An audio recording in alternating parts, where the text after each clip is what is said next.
Hello everybody, welcome to another new player deck guide. Today we're going to be talking about William Yorick from the Path to Carcosa cycle.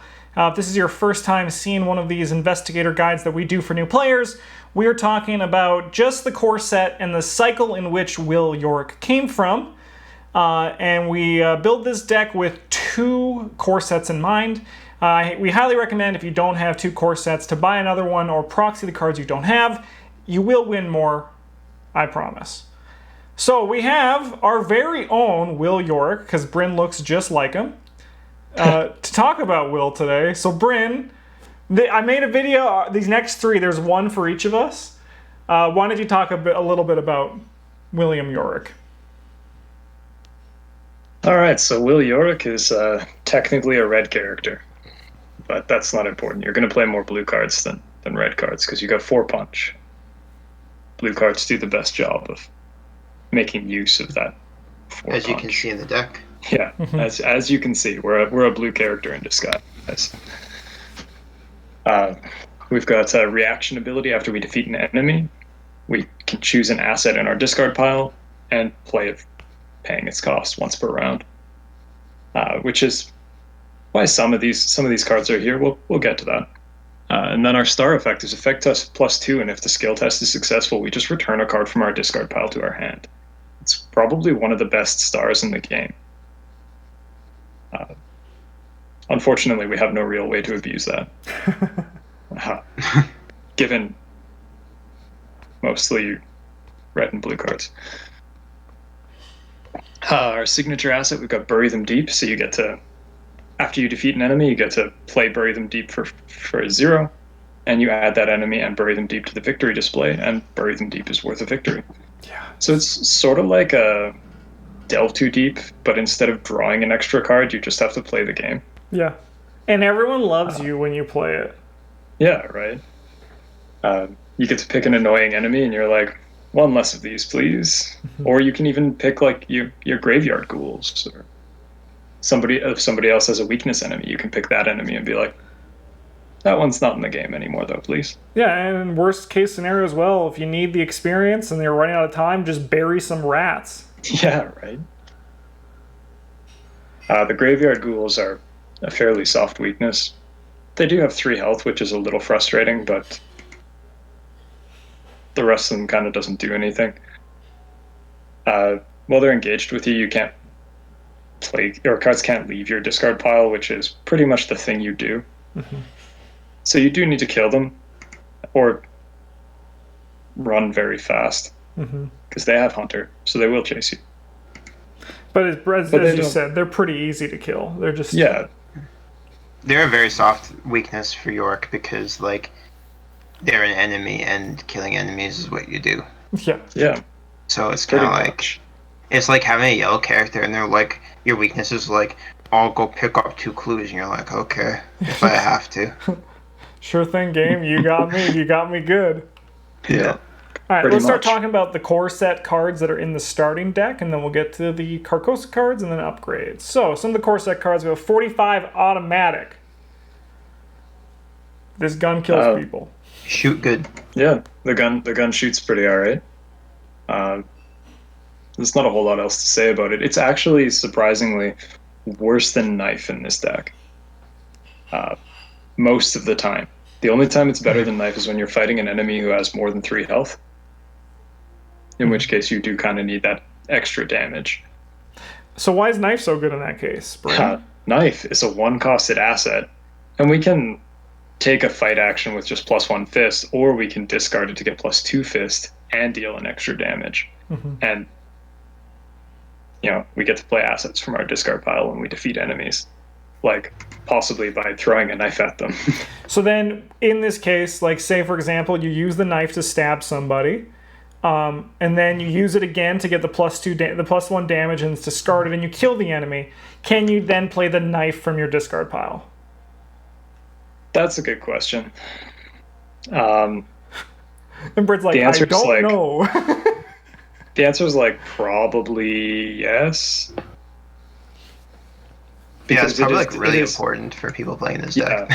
Like, the knife is discarded as a cost, right? So presumably it is discarded when you initiate the action and not when the action resolves. I would wager that yes, it's also available. Travis, you're just looking it up to get the official? I'm trying to. Cool. We'll move on while you're looking, so there's no pressure to rush for it. I did have one comment I wanted to make about the 45 automatic and the knife. Go for it. In that, like, they both, so you use the knife 4 times, costs the same as I was playing the 45 automatic once, but takes up, like, less opportunities to play things from your discard, which is potentially relevant. You do get more fist symbols on your attacks. But you're basically like trading 4 resources for 4 damage in that case, in both cases. And something else neat that you can do as well, expensive, you can play a card to discard your empty automatic and then kill something and then get back your automatic. Yep, with new bullets. Oh, look. With new bullets. So we have the Machete as well, which is just an excellent tool for killing enemies engaged with you, if you only have one engaged with you. You might, when you're just starting out this game, you might have heard of something called the taboo list. We recommend you just ignore the taboo list for the time being and just play with the game with these cards as written and just in all of their glory as they were when they were first printed. We have Leather Coat Bryn, which is one of the cards that you said might seem a little bit weird but work really well in Will Yorick. Yeah, you always want to make sure that you have cheap assets in your discard pile so that whenever you kill something, you have something that is worth playing. Leather Coat is just a damage soak. Yeah. It also discards for a fist icon, so it's real easy to get it into your graveyard. And I can't imagine a cheaper asset than a 0-cost asset. Yeah, right. The one downside is if you commit it to a punch test, and that test is the test that defeats the enemy, the Leather Coat won't be in your discard pile in time to see the reaction ability. So, just something worth keeping in mind. Like maybe if it's the asset you want to play this round, discard it to your first combat test and not the one that kills it. All right. I'm pretty sure you can get your knife back after you kill something with it. Yeah, like I'm like 95% sure you can, because you discard it as cost to activate. Yeah, not like you as can't like get back part of resolution of the effect. You can't get back like a baseball bat, for example, because that happens after the attack. Yes. But knife happens before. Yeah, because there's a colon after discard knife, which implies that it's part of the cost. Yeah, I'm with you. 95%. If we're wrong, well, that's tough. Yeah, if we're wrong, tell us in the comments. Yeah. Beat Cop, level 0. Beat Cop's just worth extra punch. It's the thing you do. Of note that the upgraded Beat Cop, which is definitely in the list of things to do here, is better than regular Beat Cop.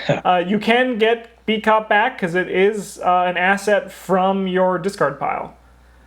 Yes. So. But it is a little on the costly side. Yes, yeah. Four money for 1 damage is kind of a lot. Guard Dog. Yeah, especially when compared with Guard Dog. Yes. So here's another ally that when it dies, you can bring it back, and he can just consistently get damage dealt. There are 2 allies here, but with Will Yorick, you're going to be like going through your allies, at least in this earlier stage of the game. However, there is, in his card pool in this list, there's no Charisma, but Charisma is one of the easiest cards to proxy, so if you ever really want a Charisma and you don't own the Dunwich Legacy Mythos pack that came in, you could just always make your own as well. It doesn't have to look right or be made of cardstock or anything. Yeah, Bryn had a little piece of paper that said Charisma with a yellow sign on it in one of our videos that he used. Emergency Cash gives you your resources to play your expensive cards because you are very blue in your deck, and blue cards are expensive. We have Evidence, which is good because you're killing enemies. So you can also help that part of the game as well. We have Lucky, which is just a great card. It is just good. Yeah, it should be in actually 98, 99. I would say 100%, but I just played a red deck that didn't play Lucky, and it worked fine. Yeah. Like almost every red deck, you should be looking for reasons not to play Lucky instead of reasons to play it. Yeah. Even in the majority of my Dark Horse decks, I'm still playing Lucky. because it's It's a so little easy to awkward, just. but- And then, oh my, I forgot I have level 3 lucky coming soon. Oh my god. Yeah. Cost 0 to even bury in your Dark Horse decks. Oh You don't my have to play Nine God. LaBranche to enable it. Overpower. It's going to help you do what you're going to be wanting to do as Will Yorick, and it gives you a card when you do what you want to do as Yorick. Yeah, it's worth noting that playing Yorick, this skill could be pretty much any of them. They all work out pretty okay, especially if you know the campaign you're headed into and you think, well, maybe I'm going to need to be a little better at brain test this time. Or And I think with this cycle that he comes from, you're probably playing Path of Carcosa.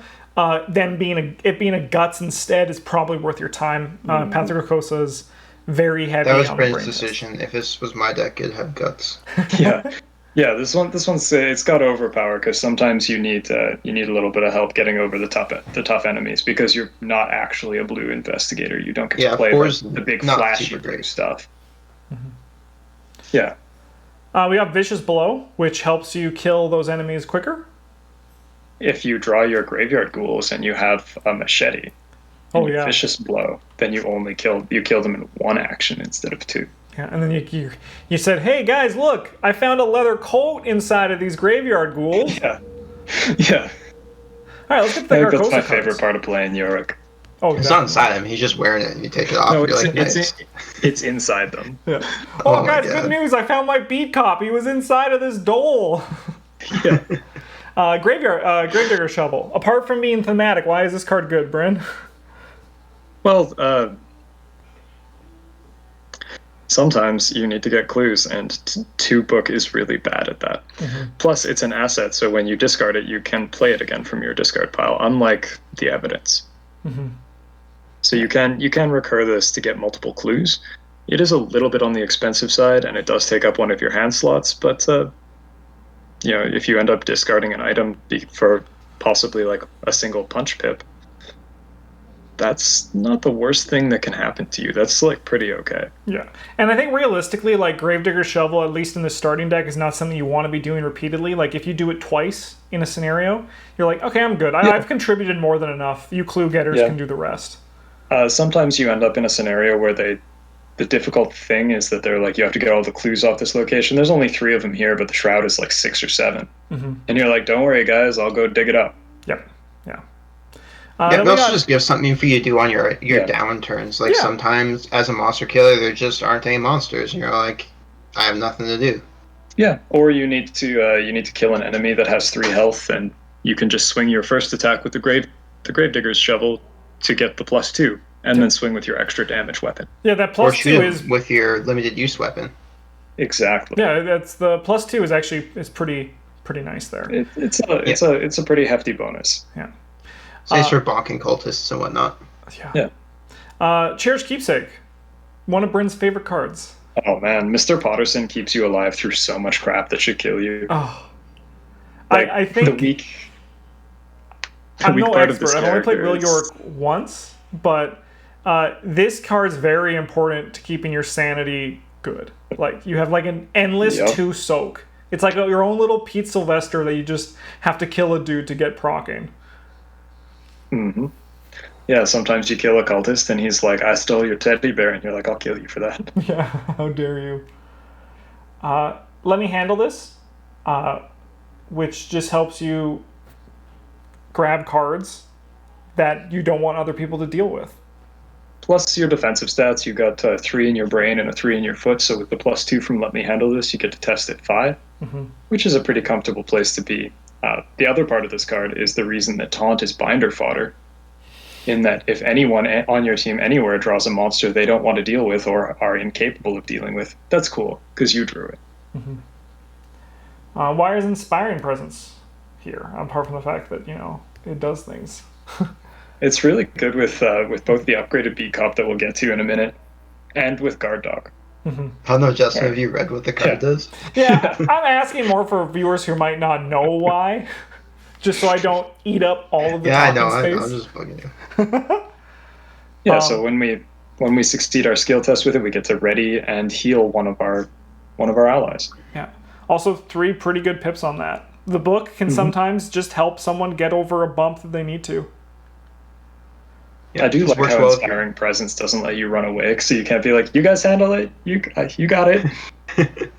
Oh yeah, you can't be inspiring. Yeah, you can't run away. Yeah, this goes nice with Guard Dog and works especially well with Upgrade B Cop. Mm-hmm. Because you get to shoot and then you shoot again. Speaking of upgrades, let's get to our upgrades. So, as always, the upgrades are still just coming from the core set and the cycle. So let's start with some of our core set cards. Upgraded Beat Cop. So why is he so much better than regular Beat Cop? He shoots Instead of 3 having times. to discard him, you exhaust him and deal a damage to him to score the one free point. So he can do it 3 times before he dies, which suddenly becomes like it's a much better rate of return. If your plan is to recycle beat cops, then you're paying 4 for 3 damage instead of 4 for 1 damage. 3 is greater than 1. Yeah, three is a lot bigger than 1. It does also kind of change the function of the card where it's not really a soak anymore. Because you don't really want it to die without using its effect. Albeit, like, I think with this deck, you kind of have to accept that Leather Coat and Cherished Keepsake are there as your soak, right? Yeah, that's what you're using to try to keep yourself alive. Yeah. I'm not sure why B Cop has like a foot symbol now though. Oh, it's because he can catch people.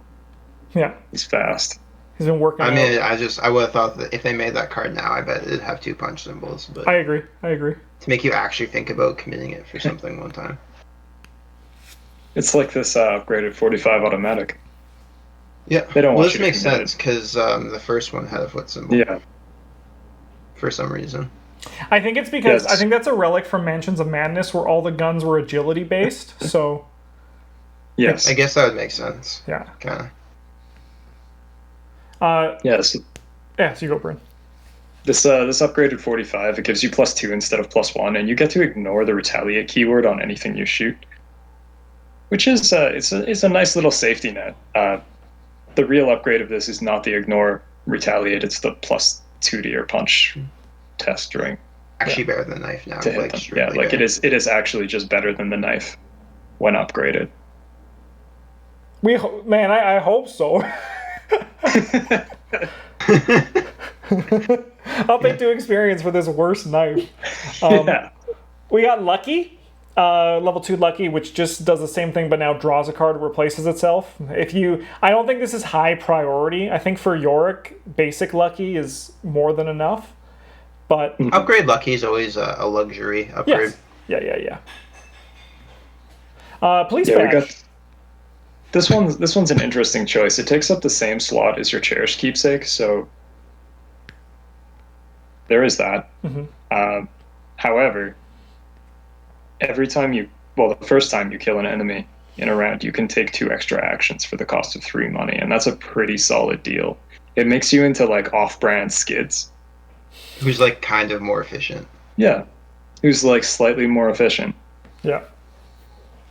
This also commits for great symbols. Yeah, it also commits as though it were a guts and gives you +1 brain while in play. Yeah. So it's worth thinking about. But if you do, just be mindful that it will take the same slot as your keepsake does. Yeah, but I think there's a lot you could do with that. Like, you get police badge out, and then you like sit on that 4 brain for a bit. And when you start taking damage, there's probably already a cherished keepsake in your discard that you can easily just grab once you like take these additional actions, right? It's like, not hard to find someone on your team who wants 2 additional actions. Exactly, and it's one of those things that you don't. When you get rid of police badge, you're not actually wasting anything, right? Like, you're doing part of the card text that helps you win. Yes. If you're really, really concerned about that one accessory slot, you can do the same thing with Relic Hunter, as Justin suggested with Charisma earlier. Yep. Make that one a little bit nicer, though, for the art, just to feel a little bit nicer about yourself. Yeah, that one doesn't Try see your as much best, play. Tia Carrera.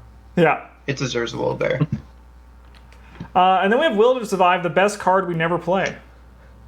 Yeah, like mostly if I buy this card playing William Yorick, it's because I'm Will Yorick and this is my will to survive. I was thinking about this the other day. I think the reason we don't play this card so much is because, Justin, you usually play the red characters and you usually play Dark Horse builds, and 4 resources is many. It's true. It's a lot. Yeah, I was actually going to say the exact same thing. I think it's just because my playstyle with red is usually just make my skills so high I don't fail unless I draw red. And yeah, that's 100% it. Like, because this card's incredible. Mm-hmm. It really is. Yeah, I don't think there's much more to say about it than just the card. And you can miss for good symbols. This card's also really, really strong with the police badge. Yes. It does require a big pile of money, but like in the magical Christmas land, you start your turn with police badge in play, and you play Will to Survive, and you pitch police badge to take 5 actions in the turn, but at some point in the turn you kill something and play your police badge again. You know, honestly, apart from that last little bit of playing police badge one more time, that's a very, like, that first part of that is a very doable Magic Christmas land. The first part is like pretty real. The last part's like, well, where did you get 10 money from? Yeah, Mr. Blue-Red character. From my pocket, yo. All right, let's From get my to drawing Carcosa. things. Carcosa upgrades. We got Ever Vigilant. Hey, this can help you get to 10 resources. Kind of. This card's actually sick, though. Oh, yeah. Yeah. You just get to play a bunch of your things. Even if what you're doing is playing like the Cherished Keepsake or the Leather Coat, you don't get the discount on them, but they didn't cost you an action to play. Mm-hmm. So that's not terrible. And this deck is just both resource hungry and asset heavy. So having 3 assets in your hand that you want to play should not be that difficult. Yeah. It also only costs 1 experience, which is a great deal. They just slide that in there for something. Yeah. And commits for 2 books in a pinch, which makes your intellect very serviceable for. Mm-hmm. We got Newspaper, which also gets your intellect to a very serviceable 4, but what it also does is, because you're fighting, you're not really getting clues, so you're going to be able to proc that first ability and then gain an additional clue, so you're basically doing your work. You're doing your work and then a little bit extra as your job as the beater. This newspaper is actually like really good. Yeah, I think this requires, like, this isn't like a high priority. This is like depending on what your party build is going for, right? Yeah, this is like you want to make sure that you can kill your monsters, but after you can deal with monsters good, you're like, why wouldn't I just want to have the opportunity to pick up 4 to 6 clues every scenario or whatever? Because also worst case scenario, you just commit it to somebody's test. Yep. Yep. Assets in the discard, or that's where you want them. Committing it to your own test is only good if you don't plan on playing it from your discard. Really, there's a handful of like treacheries that want you to test a book or whatever. And also there are those in Path to Carcosa as well. There's a good chunk of them. Yeah. Then we have a Test of Will, which allows you to stop the deck from doing things, the bad deck, which is great. Very strong. Even though that Will is a blue character in terms of how you build him, he is still very much restricted by the red rules. So as you can see through a lot of these cards, they're actually pretty cheap, and you'll get through what you want to pick up pretty quickly. So you're not allowed to upgrade to any of the big cool blue cards, so you do tend to have a little bit of XP floating around. And a Test of Will is perfect for that. Then when you use it, you can just buy it back, no problem. Every test you make with this deck, Justin, is a Test of Will. That's true. It's okay. So with that, a Test of Will should be the first card you put in your deck every time. Bryn, have you been sitting on that joke for a long time, like years, and been like, wait till it comes? One day. Because we only talk about the cycle in which he came from, there's still a lot of avenues you can take Will Yorick. If anyone watching has any thoughts about what they could also do with him from different cycles, let us know in the comments below. And if you are interested in checking out what people are doing, and you check out the comments below as well. We do make these videos just for the cycle that came in mind. That they came from with in mind as we build our decks. We will be doing a different series once we finish up this new player guide, and we actually are pretty close. I think we only have like 6 or 8 investigators left to go. So there will be more decks built with full sets coming your way very soon from our channel. But in the meantime, you guys have a good one. Were you going to tell Bryn and I about that? Yeah, it was your idea. Was it? Yeah. Probably. Huh. I'll tell you off recording when I end this. Have a good one, and as always, GG's.